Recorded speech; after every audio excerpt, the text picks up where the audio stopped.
When it comes to deciding where to allocate your budgets across social media, the default tends to be Facebook because it's the largest and has the most ad formats and the biggest audience. And while there's tremendous opportunities within the ecosystem, especially when you think about Instagram and coming up on Messenger and WhatsApp as being opportunities as well, there are a number of other platforms that round out the mix. And when you think about whether it's Twitter, whether it's Snap, whether it's Pinterest, whether it's LinkedIn, the imperative is really to think about the strengths of each platform, the audience that it resonates with, and how you can bring value to the community as a brand.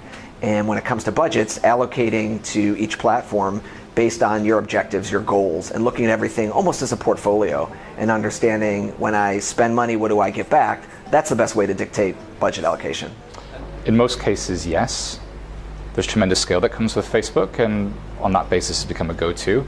However, we shouldn't forget the fact of how it got there in the first place, and that is it can be an effective medium for driving outcomes. And also, as you add additional platforms to any plan, you become increasingly fragmented and have overlap. So it's not always wrong to consolidate your approach into the largest platform.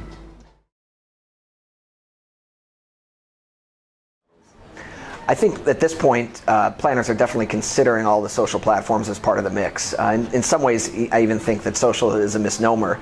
I remember at this event last year, we were talking about how if social is even the right word to categorize all these different companies. Yes, there is a uniquely social element to the way the platforms operate, but from there, it's very different use cases. You have Pinterest for inspiration, whether it's planning a wedding or a trip or redecorating your home. You have Twitter, which has become kind of the real-time source for news. You have Snap, which is at its core a messaging platform.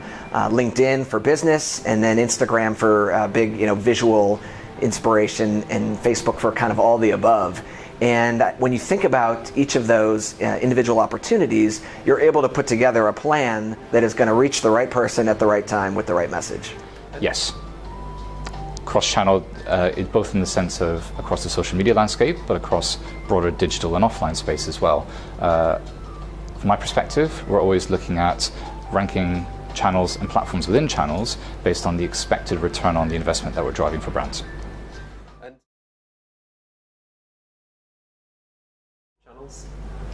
Generally speaking, agencies have kind of yo-yoed back and forth between specialization and generalization.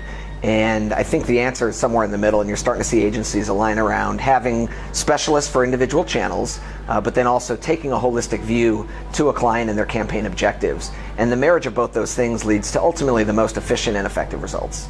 The ever-present debate, I'll be amazed if we're not debating this in years to come as well. We've been through a few iterations. We've had specialist models, generalist models, and there's pros and cons to each. Ultimately, we've landed on what I think is a hybrid model.